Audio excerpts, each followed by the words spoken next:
warahmatullahi wabarakatuh. Saya Muhammad Ruslan, calon guru penggerak Angkatan 9, dari SMP Negeri 1 Sukajaya Kabupaten Bogor. Pada video kali ini saya akan memaparkan kegiatan aksi nyata modul 1.4.A.9 tentang budaya positif. Adapun rancangan aksi nyata yang saya lakukan adalah sebagai berikut. Pertama, latar belakang. Hal yang melatar belakangi kegiatan aksi nyata ini yaitu peserta didik tidak menyukai peraturan, karena selama ini jika mereka melakukan pelanggaran, maka akan mendapatkan hukuman dan cenderung akan mempermalukan dirinya. Kedua, tujuan aksi nyata.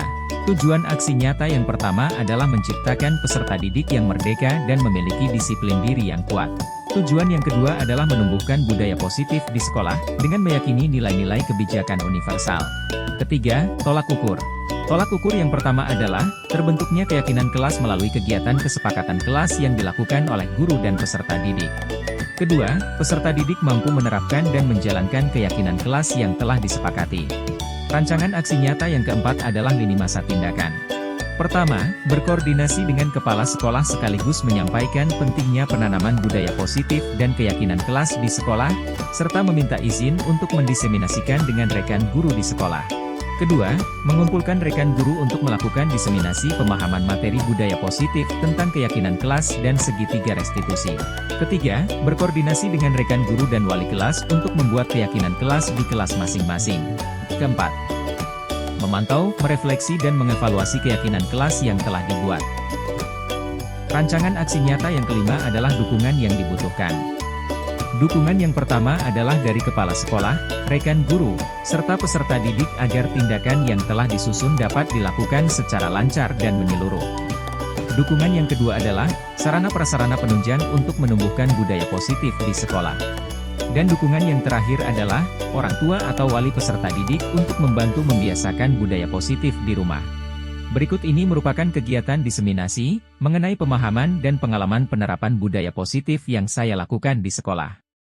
Bismillahirrahmanirrahim. Assalamualaikum warahmatullahi wabarakatuh. Waalaikumsalam warahmatullahi wabarakatuh. Yang terhormat Bapak Kepala Sekolah, Bapak Haji Atang SPDMM, yang saya hormati para Dewan Guru yang telah menyempatkan waktunya untuk mengikuti seminar atau diseminasi yang berjudul menyebarkan pemahaman dan pengalaman budaya positif yang akan nanti disampaikan oleh Bapak Muhammad Ruslan SPD.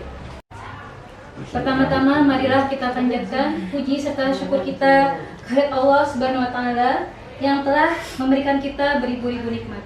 Salah satunya ialah nikmat iman, Islam dan sehat walafiat. Salawat serta salam marilah kita curahkan kepada junjungan Nabi besar kita, yakni Nabi Muhammad SAW. Baiklah Bapak Ibu yang saya hormati, kegiatan pada pagi hari ini saya selaku MC atau pembawa acara. Saya akan membacakan susunan-susunan acara pada kegiatan siang hari ini. Acara yang pertama yaitu pembukaan, yang kedua sambutan Bapak Kepala Sekolah, yang ketiga pemaparan diseminasi oleh Bapak Muhammad Ruslan SPD, yang keempat tanya jawab dan yang kelima penutup. Bapak Ibu hadirin yang saya hormati, marilah kita sama-sama membuka acara kegiatan kita pada hari ini dengan membaca basmalah bersama-sama. Bismillahirrahmanirrahim. Berlanjut ke acara selanjutnya yaitu pemaparan diseminasi oleh Bapak Muhammad Ruslan. Bapak Ibu hadirin, marilah kita sama-sama menyimak materi yang disampaikan. Pada Bapak Muhammad Ruslan kami. Assalamualaikum warahmatullahi wabarakatuh. Waalaikumsalam warahmatullahi wabarakatuh. Terima kasih kepada pembawa acara yang sudah mengatur acara dengan baik dan memberikan kesempatan kepada saya untuk menyampaikan pengalaman dan hasil dari apa yang telah saya pelajari di pendidikan program guru penggerak, terutama di modul 1.4 tentang budaya positif. Bapak dan Ibu yang saya hormati, izinkan saya untuk menyampaikan sedikit paparan materi tentang budaya positif berikut pengalamannya. Pada kesempatan kali ini saya akan mendiseminasikan apa yang telah saya pelajari di modul 1.4, yaitu tentang budaya positif, yaitu menyebarkan pemahaman dan pengalaman budaya positif. Disampaikan oleh saya sendiri, Muhammad Ruslan, sebagai calon guru penggerak angkatan 9 dari SMP Negeri 1 Sukajaya, Kabupaten Bogor. Bapak dan Ibu, sebelum kita melanjut ke halaman berikutnya, apa itu budaya positif? Mungkin ini sudah umum ya di telinga Ibu dan Bapak, apa itu budaya positif. Tapi sebelum itu, izinkan saya menyapa Bapak dan Ibu, guru hebat. Mari belajar bersama, berkolaborasi dan saling mendukung demi terwujudnya budaya positif di sekolah kita tercinta, yaitu SMP Negeri 1 Sukajaya. Baik Ibu dan Bapak, apa itu budaya positif? Adalah nilai-nilai keyakinan dan kebiasaan-kebiasaan di sekolah yang berpihak pada murid, agar murid dapat berkembang menjadi pribadi yang kritis, penuh hormat dan bertanggung jawab. Ini adalah pengertian dari budaya positif menurut dosen pada bukunya tahun 2004. Oke.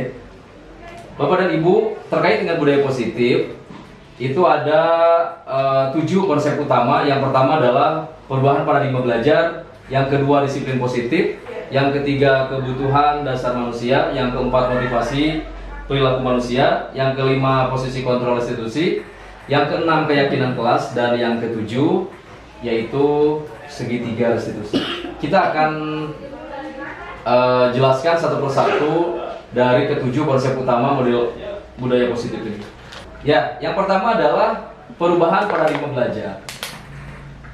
Pembelajaran dengan paradigma baru dirancang dengan prinsip pembelajaran yang terdiferensiasi, sehingga setiap siswa belajar sesuai dengan kebutuhan dari tahap perkembangannya untuk mewujudkan profil pelajar Pancasila.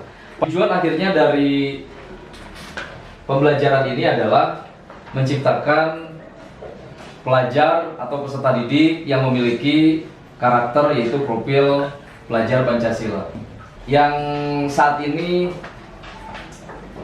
menjadi salah satu solusi dalam kegiatan pembelajaran yang dimana pembelajaran ini dituntut untuk berpihak pada murid. Baik dan Ibu dan Bapak, yang kedua yaitu tentang disiplin positif. Disiplin biasanya dimaknai sebagai sesuatu yang dilakukan seseorang kepada orang lain untuk mendapatkan kepatuhan. Biasanya disiplin sering dihubungkan dengan ketidaknyamanan. Bagi sebagian orang yang tidak terbiasa dengan hal-hal sesuai aturan, disiplin itu merupakan satu ketidaknyamanan. Maka dari itu, ini menjadi tugas kita sebagai pendidik, harus menciptakan peserta didik yang memiliki disiplin diri. Artinya mereka bisa berperilaku dengan mengacu pada nilai-nilai kebajikan universal serta memiliki motivasi. Lanjut ke bagian yang ketiga, yaitu kebutuhan dasar manusia. Kebutuhan dasar manusia itu ada 4. Yang pertama adalah bertahan hidup atau survive. Yang kedua kasih sayang dan rasa diterima. Yang ketiga penguasaan. Dan yang keempat adalah kebebasan.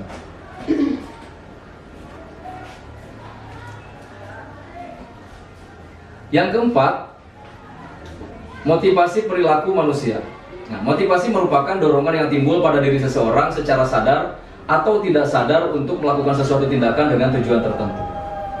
Orang akan melakukan satu kegiatan itu biasanya didasari oleh apa? Itu yang disebut dengan motivasi. Ada 3 motivasi yang saya simpulkan dari modul 1.4 tentang budaya positif. Yang pertama, motivasi seseorang itu melakukan sesuatu adalah menghindari ketidaknyamanan dan hukuman. Peserta didik melakukan disiplin diri karena ia takut dihukum. Nah, ini merupakan motivasi ekstrinsik. Jadi bukan keinginan melakukan disiplin itu bukan karena kesadaran dirinya sendiri, tetapi karena ia takut dihukum. Ini yang harus kita hindari. Yang kedua, mendapatkan imbalan atau penghargaan dari orang lain. Peserta didik melakukan disiplin diri karena ia ingin mendapatkan imbalan. Misalkan ingin mendapatkan nilai yang baik, ingin mendapatkan nilai sikap yang tinggi dari gurunya. Nah, ini merupakan motivasi ekstrinsik juga. Menurut buku atau modul 1.4, ini juga harus dihindari. Karena yang dituntut dalam disiplin diri itu adalah motivasi intrinsik. Yang ketiga, menghargai nilai-nilai kebajikan diri sendiri. Peserta didik melakukan disiplin diri karena sadar akan nilai kebajikan dirinya. Ini merupakan motivasi intrinsik. Jadi dia melakukan disiplin itu harus terdorong oleh kesadaran dari dirinya sendiri bahwa saya melakukan ini adalah ini merupakan hal positif atau ini merupakan hal yang baik, tanpa harus ada hubungan dengan hukuman atau penghargaan atau nilai dan sebagainya.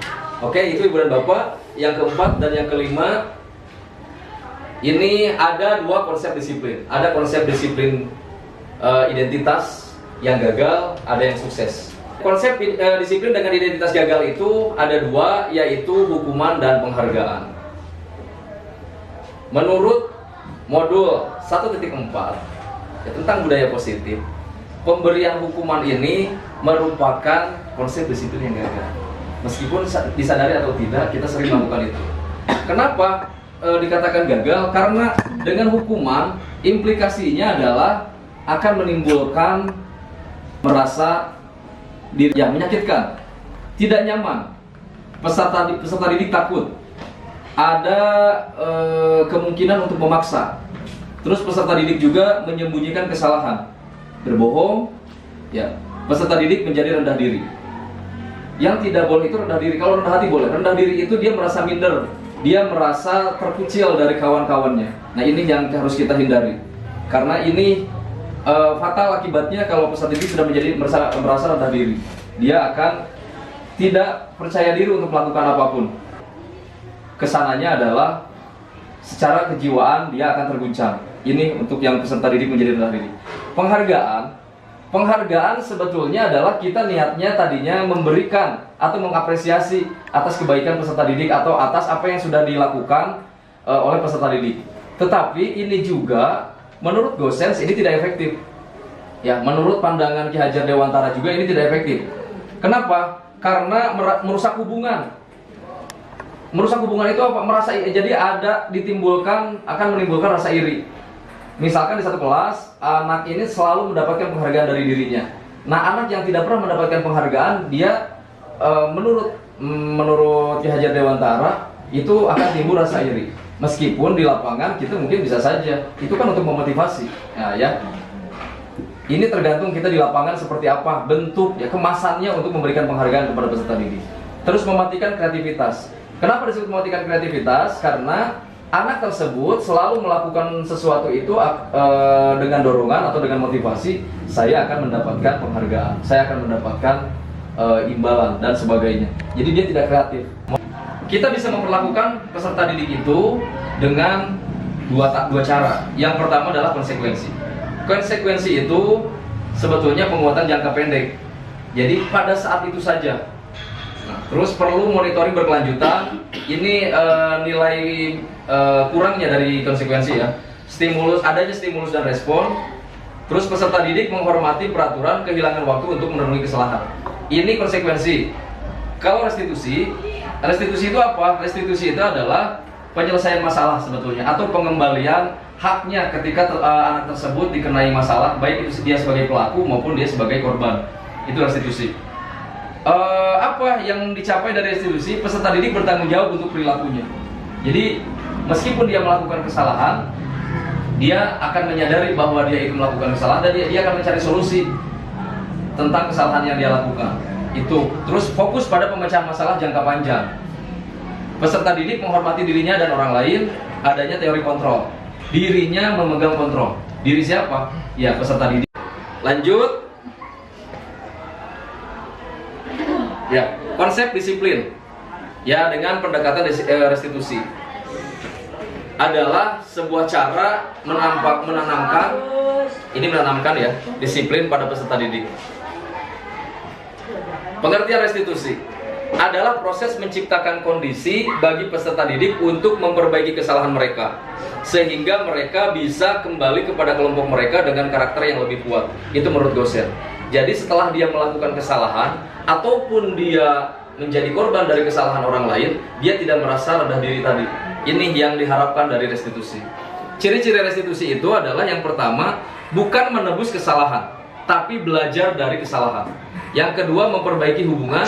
Yang ketiga tawaran, bukan paksaan. Jadi ketika menyelesaikan masalah dengan konsep restitusi, peserta didik itu ditawarkan oleh kita sendiri, kamu maunya apa? Seperti itu. Terus menuntut untuk melihat ke dalam diri. Maksudnya gini, ditanya, apakah yang kamu lakukan itu menurut kamu benar atau salah? Nah ini yang disebut dengan menuntut untuk melihat ke dalam dirinya, supaya dia menilai dirinya sendiri, mencari kebutuhan dasar yang mendasari tindakan.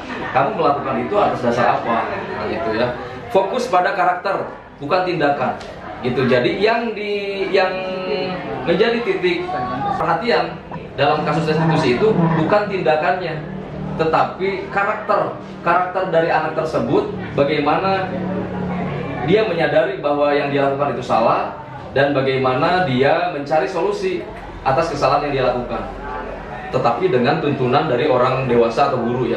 Yang berikutnya adalah menguatkan dan fokus pada solusi. Restitusi, kita akan pahami masing-masing sebetulnya tanpa disadari kita telah melakukan ketiga hal ini. Kita ambil contoh kasus adalah siswa yang tidak mengerjakan PR. Kasusnya, apabila kita menempatkan diri sebagai guru penghukum atau yang memberikan hukuman, ini guru menghukum siswa tersebut, misalnya menghormat bendera selama 10 menit. Disadari atau tidak, sebetulnya kan motivasi kita tadinya untuk meningkatkan disiplin atau memberikan efek jerak kepada siswa tersebut. Tetapi tadi saya sudah sampaikan, hukuman ini menimbulkan motivasi ekstrinsik. Jadi siswa menjadi takut pada akhirnya. Ya. Apa yang terjadi? Guru marah kan? Guru marah. Peserta didik menjadi takut.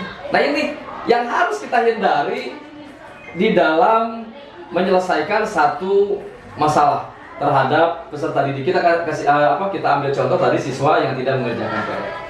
Sekarang bagaimana kalau kasus tersebut kita selesaikan dengan jalan konsekuensi? Kalau dengan jalan konsekuensi, guru itu memberikan konsekuensi untuk mengerjakan PR-nya saat istirahat atau dikerjakan sebanyak 3 kali lipat. Pada dasarnya ini tidak menghukum. Ini menanamkan tanggung jawab kepada peserta didik tersebut. Pada hukuman tadi, ini tidak ada reaksi selanjutnya, yaitu kesalahan dia itu kan tidak mengerjakan PR. Harusnya solusinya bagaimana anak tersebut mengerjakan PR. Diambillah jalan konsekuensi. Konsekuensi itu sebetulnya menghukum juga, tetapi dengan cara targetnya atau tujuannya tercapai. Apa tujuannya? Tujuannya tadi siswa supaya mengerjakan PR. Hanya saja ini bebannya lebih besar daripada siswa yang lain yang mengerjakan PR. Mungkin tadinya adalah sebagai pembeda maksud guru. Karena kamu tidak mengerjakan di rumah, kamu mengerjakan di sekolah. Maka dari itu kamu tidak bisa disamakan dengan siswa lain yang mengerjakan PR di rumah. Mereka di rumah kemarin mungkin sedang sibuk, kamu malah main. Nah itu misalkan ya kata-katanya. Nah sekarang gantian, kamu di sini yang sibuk kerjakan PR, biarkan teman-teman kamu yang lain belajar. Tanpa kita sadari sebetulnya pemberian konsekuensi ini jangka pendek. Karena apa jangka pendek? Karena tujuannya tadi kita hanya sampai mengerjakan PR ya. Banyak yang dikorbankan dari anak tersebut. Apa? Dia akan tertinggal pelajaran sebetulnya. Dia tidak mengikuti pelajaran dengan teman-temannya yang lain. Nah, di sini sebetulnya guru tegas dan siswa menghormati peraturan memang betul. Tetapi ini hanya pada saat itu saja. Ini konsekuensi. Lalu bagaimana kalau penyelesaian masalah tersebut dengan restitusi? Kalau dengan restitusi, guru akan menanyakan keyakinan kelas atau keyakinan dirinya dan membantu siswa menyelesaikan masalahnya. Misalkan, nah, kamu tidak mengerjakan PR. Menurut kamu, itu adalah benar atau salah? Anak pasti akan mengatakan bahwa itu salah, jelas ya. Di kelas tersebut atau di pelajaran tersebut kan kita sudah membuat kesepakatan atau keyakinan. Kita tanyakan kepada peserta didik, menurut kamu keyakinan kelas apa yang kamu langgar atau yang tidak kamu lakukan? Misalkan kata anak tersebut, menghargai orang lain. Kenapa? Apa kaitannya dengan menghargai orang lain? Satu, karena kan dia tidak menghargai gurunya yang sudah memberikan tugas. Apalagi tanggung jawab. Apalagi dan sebagainya. Terus didorong peserta didik itu dituntun sampai dia mengeksplor dirinya. Menurut kamu, apa solusinya? Jadi ditawarkan kalau restitusi. apa solusi yang terbaik menurut kamu ketika kamu tidak mengerjakan PR? Jadi biar dia yang memilih. Kalau dia yang memilih kan dia akan berpikir, saya tetap harus mengerjakan PR, tetapi saya juga harus tetap belajar. Mungkin dia akan menawarkan, baik Bu, untuk kali ini saya minta maaf, saya akan menyelesaikan PR sepulang sekolah. Tetapi untuk saat ini izinkan saya mengikuti pelajaran dengan teman-teman yang lain. Supaya timbul kata-kata seperti itu dari mereka, dari anak tersebut. Berat, betul. Karena memang apa? Karena itu tidak terbiasa oleh kita. Tapi kembali lagi, bahwa pembelajaran ini harus berpihak kepada murid. Kalau kita ini tidak berpihak kepada murid, ini berpihak kepada kita. Ya, gimana keinginan kita? Nah itu. Di sini terjadi adalah guru terbuka. Kenapa guru terbuka? Guru memberikan kebebasan kepada siswa, kamu maunya apa? Gitu. Dan siswa menghormati dirinya dan orang lain. Ini yang diharapkan. Yang diharapkan adalah karakter. Karakter bagaimana dia menyadari kesalahannya dan bagaimana dia itu menghormati bahwa dia yang dia lakukan itu tidak baik dan juga berdampak buruk bagi dirinya maupun bagi orang lain. Dia harus sampai berpikir seperti itu. Ini yang disebut dengan restitusi.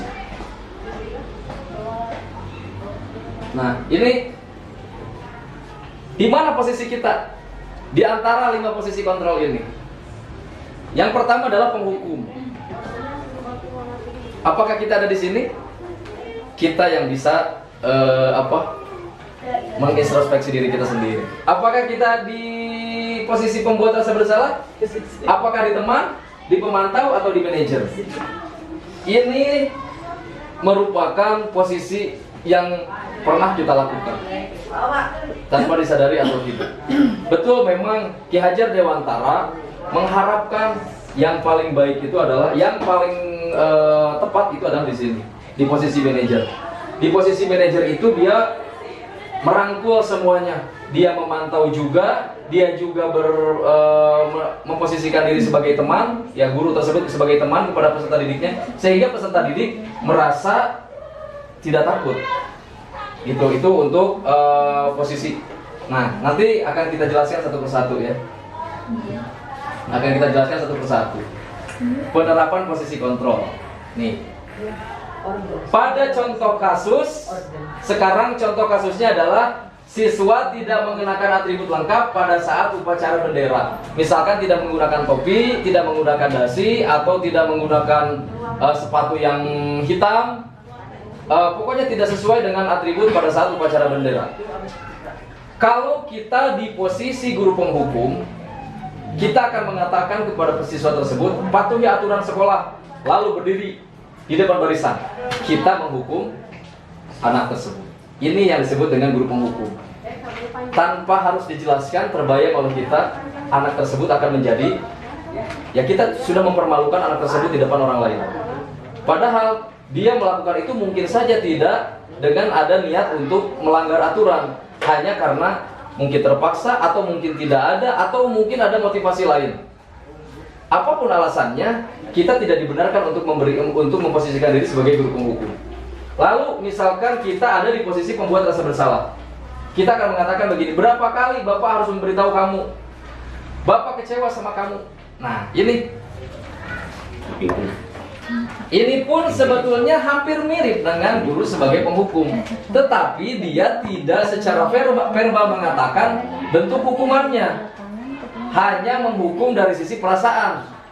Jadi gini, sebagai pembuat rasa bersalah itu, ketika saya mengatakan kepada anak tersebut, Bapak kecewa sama kamu, nah anak tersebut akan merasa jiwanya, ya, emosinya akan terguncang. Dia tidak dipermalukan di depan teman-temannya, tetapi dia dipermalukan di hadapan kita. Itu yang disebut dengan membuat rasa bersalah. Lalu bagaimana kalau kita sebagai teman? Ini yang 3 ke sana, ini adalah baik, lebih baik, paling baik.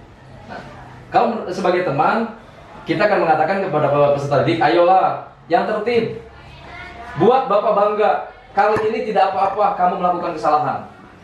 Ini tidak mengorek sampai ke ke emosinya, ya, ke jiwa anak tersebut, tetapi dia cenderung merangkul ke anak tersebut untuk melakukan tidak melakukan lagi kesalahan. Hanya memang untuk posisi teman ini nilai negatifnya adalah anak menjadi kelewatan ya. Hubungan kita dengan anak dan siswa dan guru itu seperti tidak ada batas. Kalau kata orang sini ngelunjak nantinya, ya anak akan jadi ngelunjak kalau kita berada di posisi teman. Tapi itu baik, karena apa? Karena kita tidak menghukum anak, kita tidak menyalahkan anak. Mungkin dia akan berpikir, gak enak bapak itu udah baik sama saya, akan berpikir seperti itu. Yang kita harapkan, pada akhirnya dia akan merubah kelakuannya, tidak lagi melakukan kesalahan. Lalu bagaimana kalau sebagai pemantau? Kalau sebagai pemantau kita akan mengatakan seperti ini, kamu sudah melanggar. Apa peraturan dan konsekuensinya? Jadi kita menanyakan kepada mereka, biar dia berpikir aturan mana yang dia langgar dan hukuman apa yang setimpal dengan aturan yang dia langgar. Kita menawarkan kepada mereka. Tetapi itu pemantau ini sama seperti tadi, sama seperti yang konsekuensi jangka pendek saja. Kalau di posisi manajer, kita mengorek semuanya dari diri, menuntun anak tersebut sampai memahami apa yang dia lakukan. Apakah kamu tahu kesalahanmu? Gitu. Jadi jangan kamu melanggar, jangan ya. Walaupun semuanya udah tahu bahwa dia melanggar, tapi biarkan dia jujur dengan apa yang dia lakukan. Apakah kamu tahu kesalahanmu? Dia mengatakan apa? Terus kira-kira bagaimana kamu akan memperbaiki kesalahan ini? Hampir sama, pemantau dengan manajer hampir sama. Hanya kalau ini tegas, kalau ini bijaksana. Itu. Kita tinggal mau memilih yang mana, di posisi mana. Kalau Ki Hajar Dewantara mengharapkan yang ini, yang manajer, ya. Oke, lanjut.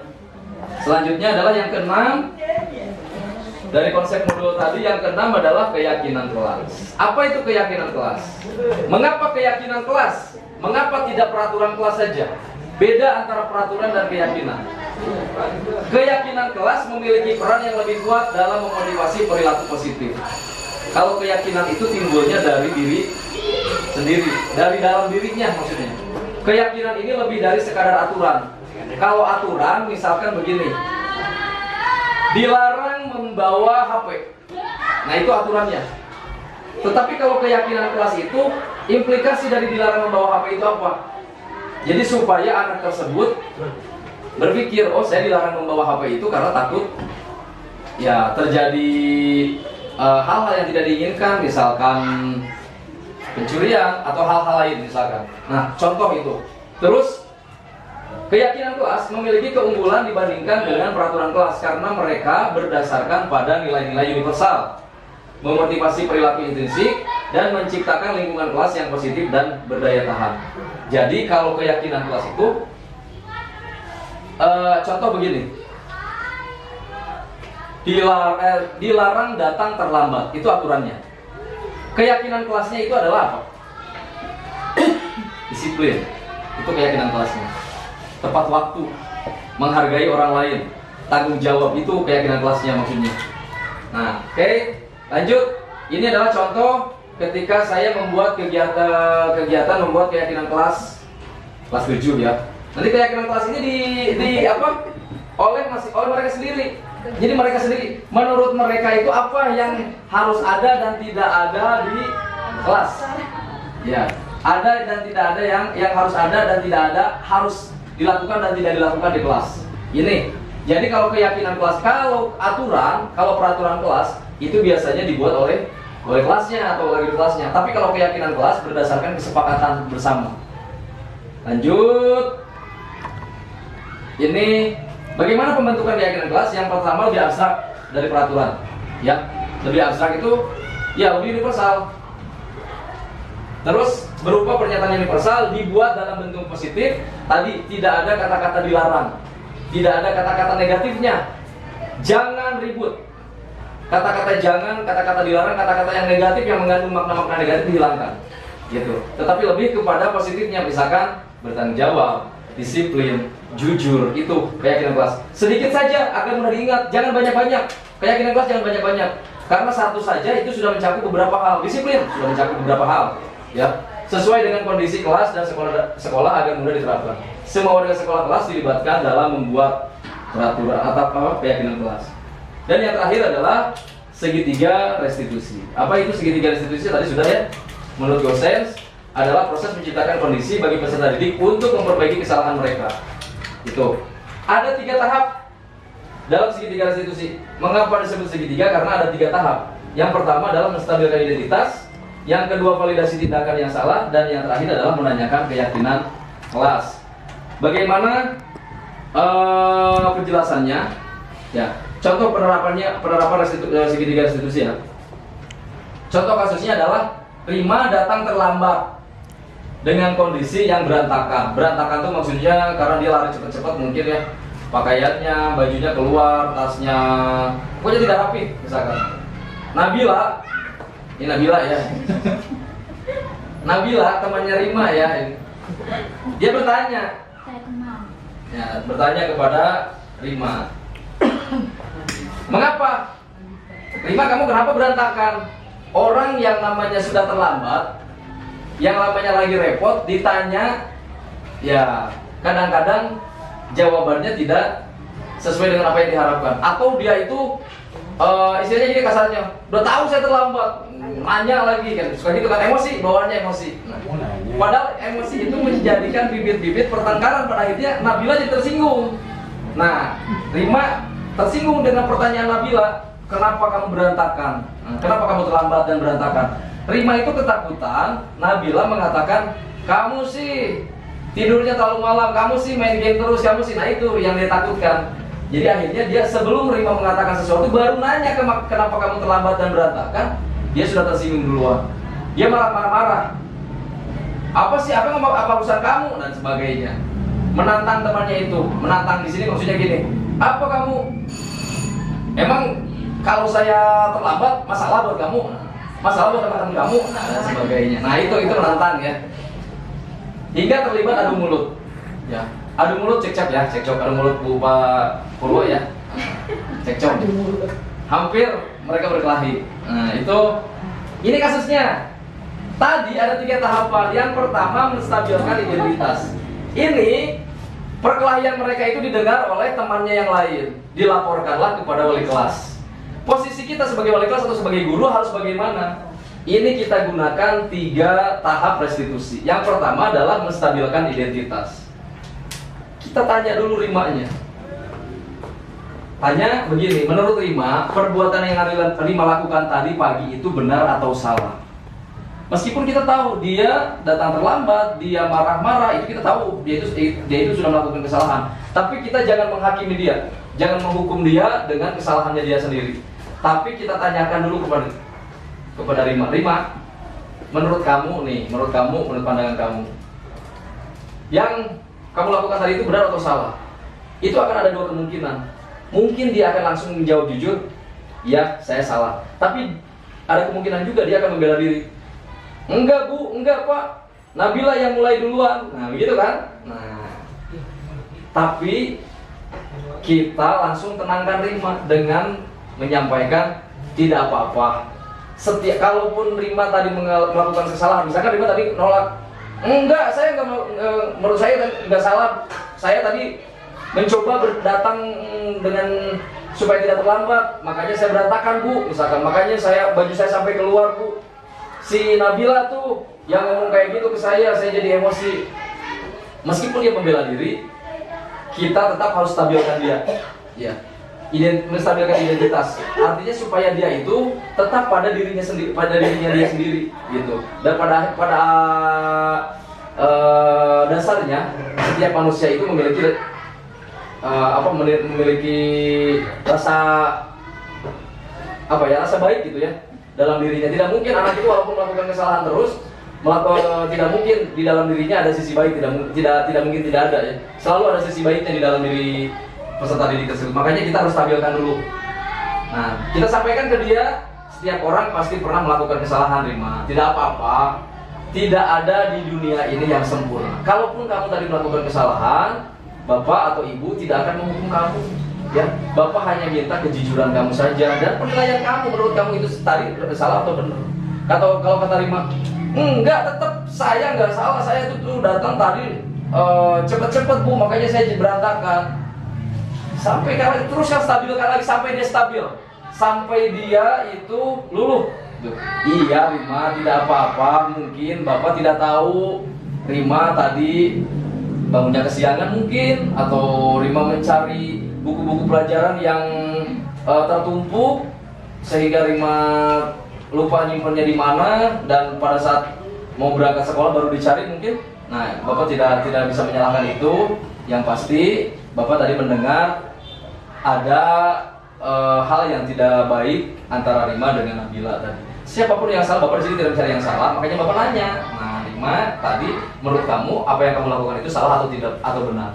Terus sampai seperti itu. Ya, yang kedua, validasi tindakan yang salah. Kalau dia sudah menyatakan kesalahannya, baru kita validasi. Nah, apa? Kita jangan menjudge lagi, jangan menjudge juga ya. Di sini kita jangan menghakimi dia, tetap kita sampaikan ke dia bahwa misalkan seperti ini, supaya dia tetap berdiri maksudnya ya, tidak terpuruk. Rima pasti punya alasan mengapa melakukan itu. Coba, kenapa Rima tadi sampai datang terlambat? Maaf ya, maksudnya sampai berantakan. Terus kenapa Rima sampai adu mulut dengan Nabila? Sampai dia bisa mengucapkan dengan kalimatnya dia sendiri. Nah, setelah itu baru kita minta, sekarang ceritakan pada Bapak atau Ibu, apa alasan kamu? Baru yang terakhir adalah menanyakan keyakinan kelas.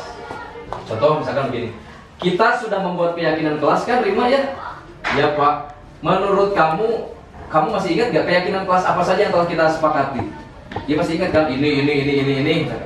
Nah, tanyakan lagi, apakah Rima meyakini keyakinan kelas itu? Karena ini kan hasil dari rumusan kita semua. Tanyakan lagi, jika Rima meyakini, apakah Rima bisa bersedia memperbaikinya? Kalau memang tadi pagi yang Rima lakukan itu adalah salah, apakah Rima mau memperbaikinya? Terus sampai tidak ada tindakan menghukum di sini. Kita hanya menanyakan, menginterogasi saja sampai apa yang dia lakukan itu dia katakan dengan jujur. Nah, dan kita tawarkan jika Rima memperbaikinya, berarti hal ini menunjukkan seperti apa Rima sebenarnya. Di sini sebetulnya kita sudah menghargai posisi dia. Kita tidak perlu memberikan hadiah, tetapi dengan pujian saja dia akan merasa tersanjung. Artinya gini, Rima, kalaupun Rima melakukan kesalahan, Bapak tidak akan menghukum Rima, karena setiap orang pasti pernah melakukan kesalahan. Tetapi sebaik-baiknya orang adalah dia yang belajar dari pengalaman atau dari kesalahannya. Rima mau tidak memperbaiki kesalahan apa yang sudah Rima lakukan? Kalau Rima bersedia, kalau Rima memperbaiki, berarti itulah diri Rima yang sebenarnya. Itu karena kita tadi sudah mengatakan dengan sebaik-baiknya orang, berarti dia akan tergolong menjadi orang baik. Itu yang sebetulnya menjadi motivasi. Makanya motivasinya dia motivasi dalam dirinya sendiri. Terus selanjutnya kita tawarkan, apa rencana Rima untuk memperbaiki hal itu? Jangan kita yang memperbaiki, jangan kita yang menawarkan. Rima besok gak boleh datang terlambat lagi. Rima besok kalau kamu ditanya sama teman kamu kalau kamu datang terlambat, jangan marah-marah. Nah itu bukan kita yang menawarkan, tapi yang memberikan solusi, tapi dianya. Biarkan dia memilih. Biarkan dia mengatakan, iya Pak, saya tadi datang terlambat karena begini. Besok saya tidak akan melakukannya lagi. Seperti itu. Terus setelah itu kita tetap harus sampaikan refleksi kepada Rimanya sendiri. Rima, bagaimana perasaan Rima sekarang? Setelah Rima mengakui kesalahan Rima, setelah Rima meyakini bahwa Rima itu melanggar keyakinan kelas, setelah Rima mencari solusi atas apa yang telah Rima lakukan, sekarang bagaimana perasaan Rima? Sampai dia merasa itu adalah contoh penerapan segitiga restitusi. Baik Ibu dan Bapak, terakhir ya, dari pemaparan budaya positif ini adalah saya mengutip kata-kata dari Antoine de Saint ya. Dia mengatakan bahwa kesempurnaan itu tercapai bukan ketika tidak ada lagi yang bisa ditambahkan, tapi tatkala tak ada lagi yang bisa disingkirkan. Karena di dunia ini tidak ada yang bisa disingkirkan. Salam guru penggerak, tergerak, bergerak, menggerakkan. Alhamdulillah, telah sama-sama kita menyimak pemaparan materi diseminasi budaya positif dari Bapak Muhammad Ruslan yang materinya sangat luar biasa, yang mudah-mudahan kita sebagai guru bisa sama-sama menerapkan budaya positif di sekolah kita ini. Oke, selanjutnya acara selanjutnya adalah tanya jawab kepada Bapak Ibu yang mau bertanya. Dipersilahkan, siapa yang mau bertanya? Satu pertanyaan aja kali ya. Enggak. Yuk. Assalamualaikum warahmatullahi wabarakatuh. Waalaikumsalam. Jangan keluarin. Bapak, saya mau bertanya, ketika kita menghadapi sebuah kasus yang tadi kan yang dicontohkan hanya satu orang ya, Ya. satu orang, dua orang. Ketika menghadapi kasus yang banyak siswa misalkan tawuran, nah kita kan untuk mengarah ke segitiga restitusi memerlukan waktu yang lama ya Pak ya. Betul. Kira-kira strateginya seperti apa untuk menyelesaikan kasus tawuran aja dulu? Oke. Terima kasih Pak. Assalamualaikum warahmatullahi wabarakatuh. Waalaikumsalam warahmatullahi wabarakatuh. Oke, kepada Bu Ella pertanyaannya sudah kita tampung. Nanti kita persilahkan kepada Bapak Ruslan untuk menjawab pertanyaan Bu Ella. Kepada Bapak Ruslan kami persilahkan. Baik, terima kasih Ibu Ella yang sudah berpartisipasi memberikan pertanyaan terkait dengan penerapan budaya positif. Dalam hal ini adalah bagaimana cara kita menerapkan segitiga restitusi pada kasus yang terjadi di sekolah apabila kasus tersebut melibatkan banyak orang, misalkan kenakalan remaja, tawuran, misalkan tawuran dan sebagainya. Oke, baik Ibu Ella yang saya hormati. Jadi kita tidak bisa pungkiri bahwa anak-anak seusia peserta didik ya, seusia belasan tahun ini memang mereka ini sedang mencari jati diri. Tugas kita sebetulnya adalah menuntun jati diri itu kemana arahnya. Betul, apabila kita mengangkat kasus yang sederhana, kasus yang hanya melibatkan satu atau dua orang saja, kita bisa melakukan tahapan-tahapan restitusi yang tiga ini dengan waktu yang mungkin relatif singkat. Tetapi bagaimana dengan kasus yang melibatkan banyak orang? Bagaimana kita menstabilkan identitas dari banyak orang tersebut? Yang mana identitasnya pasti berbeda-beda. Motivasi mereka melakukan itu berbeda-beda. Lalu bagaimana caranya? Kalau misalkan kita selesaikan satu persatu, satu orang, kita interogasi satu orang, itu membutuhkan waktu yang cukup lama juga. Tidak efektif dan tidak efisien. Nah, solusi yang saya tawarkan adalah yang pertama, kita di sekolah ini sejatinya memang hal-hal yang berkaitan dengan peserta didik itu bukan menjadi tanggung jawab satu atau dua orang saja. Bukan menjadi tanggung jawab wali kelas saja, bukan menjadi tanggung jawab guru BK saja, atau tanggung jawab kesiswaan saja, atau bahkan tanggung jawab kepala sekolah saja. Ini menjadi tanggung jawab seluruh elemen sekolah atau stakeholder sekolah, warga sekolah. Maka dalam hal ini terobosannya adalah yang pertama, di satu sekolah itu kita bentuk satu satuan tugas atau panitia yang ditunjuk oleh kepala sekolah untuk menangani hal-hal yang berkaitan dengan kenakalan-kenakalan anak, atau mungkin bisa kita sebutkan Satgas Pelajar atau Satgas Anti Kekerasan, Satgas Anti Bullying ada di dalamnya. Siapa yang ada di dalamnya? Yang ada di dalam itu sesuai dengan apa yang kita butuhkan. Wali kelas, guru BK, kesiswaan, dan mungkin pihak-pihak lain bisa saja kita juga melibatkan dari luar. Itu yang pertama. Yang pertama adalah kita membentuk organisasi sebagai antisipasi. Selanjutnya, apabila kejadian itu sudah terjadi melibatkan peserta didik kita, kita bisa tentukan, karena kita sekarang sudah banyak personilnya nih, kita bukan satu orang lagi untuk menyelesaikan masalah. Bisa kita lakukan langkah-langkah seperti yang pertama adalah di sini kan, menstabilkan identitas dulu. Sebelum ke menstabilkan identitas, kita harus cari tahu dulu akar permasalahannya atau kebenaran dari kejadian tersebut. Setelah itu baru kita stabilkan identitas. Karena memang anak tersebut, saya yakin sebetulnya mereka itu melakukan kesalahan atau melakukan tawuran itu pasti mereka punya motivasi. Walaupun itu kita sudah tahu itu salah, tetap kita harus tanyakan kepada mereka. Karena di sini nanti bisa saja kita bagi-bagi tugas dengan beberapa orang tim itu. Kita satu persatu kita tanyakan motivasinya dalam waktu yang bersamaan. Itu untuk menstabilkan identitas dulu.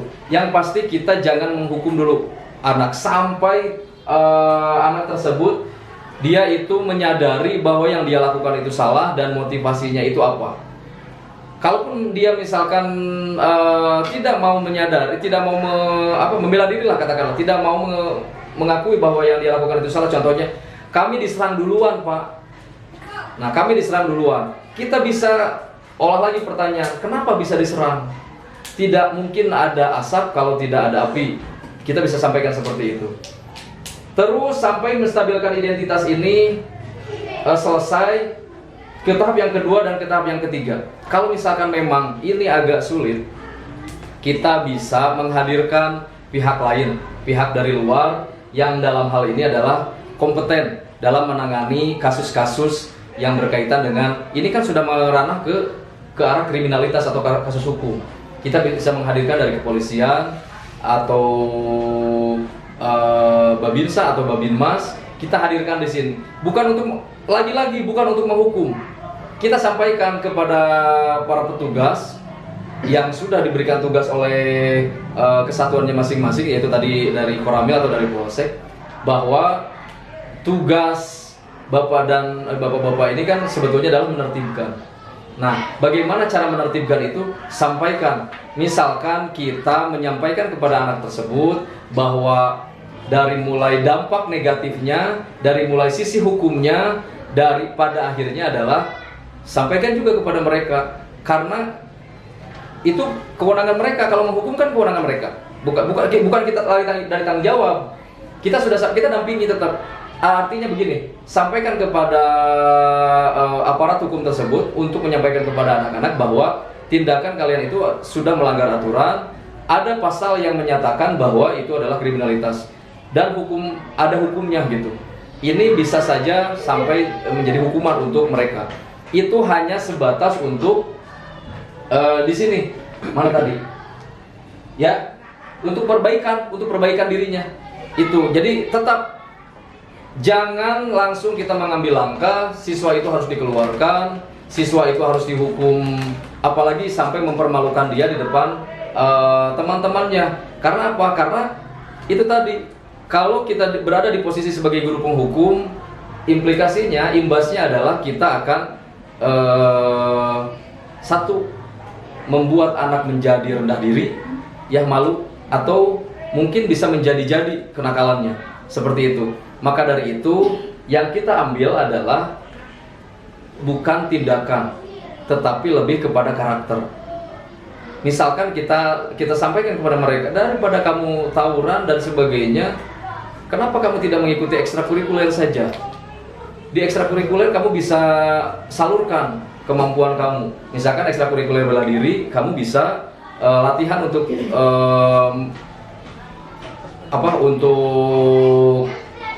bukan untuk membela diri sebetulnya. Bela diri itu kan sebetulnya untuk mengontrol diri juga. Karena di dalam bela diri itu kan ada latihan-latihan, bukan latihan fisik saja, ada latihan rohaninya juga. Bagaimana seorang yang memiliki kemampuan membela diri itu justru bisa menahan diri.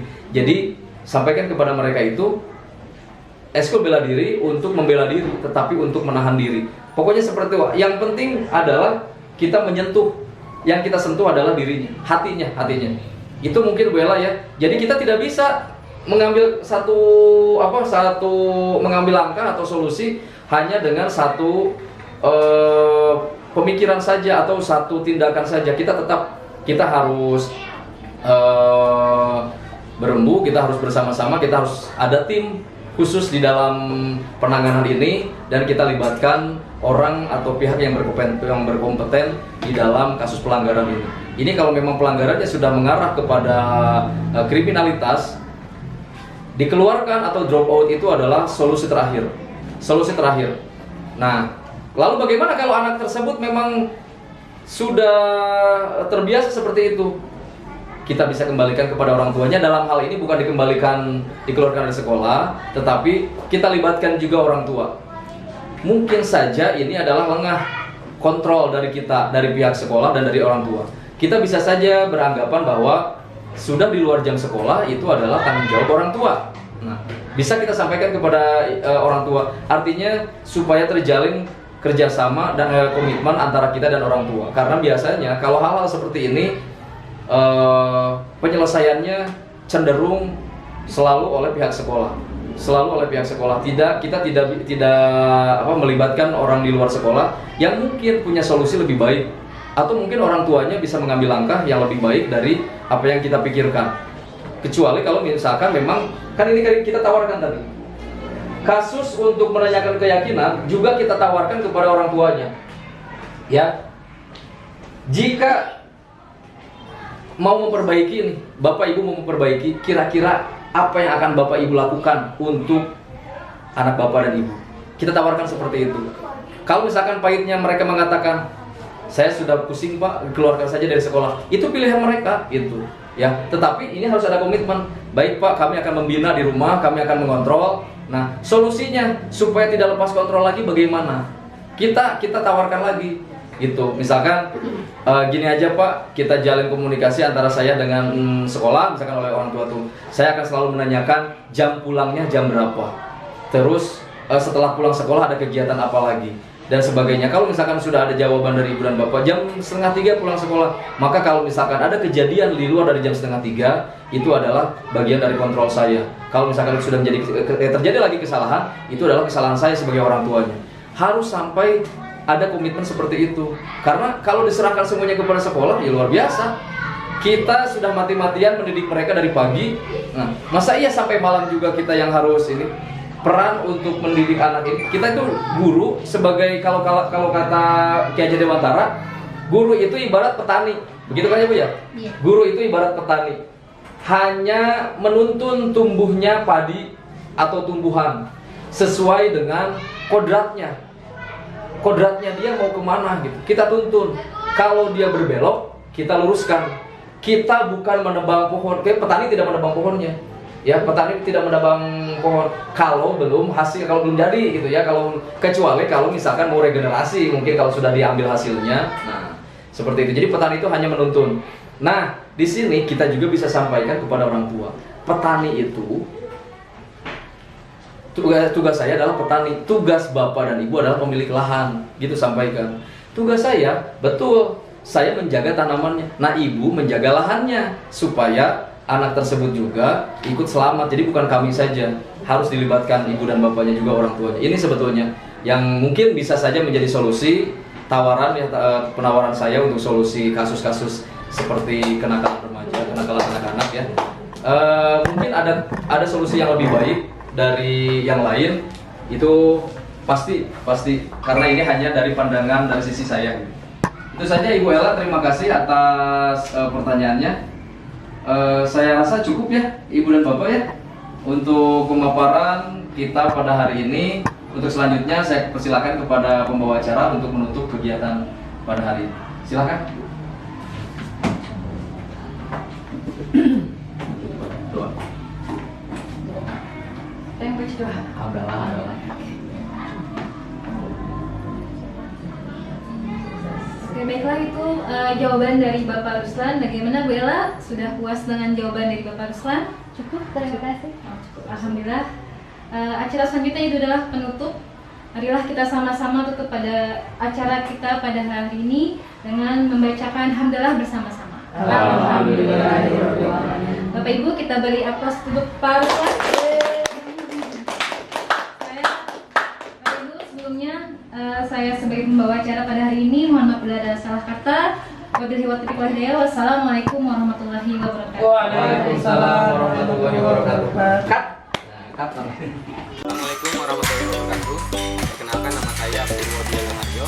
Saya pengajar di SMP Negeri Tasikmalaya. Setelah mengikuti kegiatan di seminar ini, saya mendapatkan pengetahuan baru tentang budaya positif yang akan saya terapkan di sekolah ini. Dan mudah-mudahan harapan saya juga, saya beserta guru-guru yang lain bisa menerapkan budaya positif ini di sekolah ini sehingga menjadi lebih baik lagi daripada sebelumnya. Terima kasih. Hanya itu dari saya. Assalamualaikum warahmatullahi wabarakatuh. Assalamualaikum warahmatullahi wabarakatuh. Saya Titi Hafizatul Dahlia. Pelajaran yang telah saya dapati setelah saya mengikuti kegiatan diseminasi budaya positif, saya lebih memahami pentingnya budaya positif yang akan kita terapkan di sekolah untuk membantu peserta didik agar dapat lebih berpikir kritis, mandiri, dan juga dapat lebih bertanggung jawab. Juga saya lebih memahami pentingnya 5 kontrol posisi dan juga restitusi segitiga yang akan kita berikan kepada peserta didik saat mereka melakukan kesalahan. Tindak lanjut yang saya akan berikan kepada peserta didik setelah saya mengikuti kegiatan diseminasi budaya positif, saya akan membantu peserta didik saat mereka melakukan kesalahan dengan cara tidak memberikan hukuman, tapi saya akan memposisikan diri saya sebagai manajer agar mereka sadar dan juga dapat mereka lebih mandiri untuk bisa menyelesaikan masalahnya tersebut. Cukup dari saya. Wassalamualaikum warahmatullahi wabarakatuh. Demikianlah paparan video tentang aksi nyata yang telah saya lakukan di sekolah. Semoga kita dapat menerapkan budaya positif di sekolah untuk mewujudkan pembelajaran yang berpihak pada murid. Salam guru penggerak.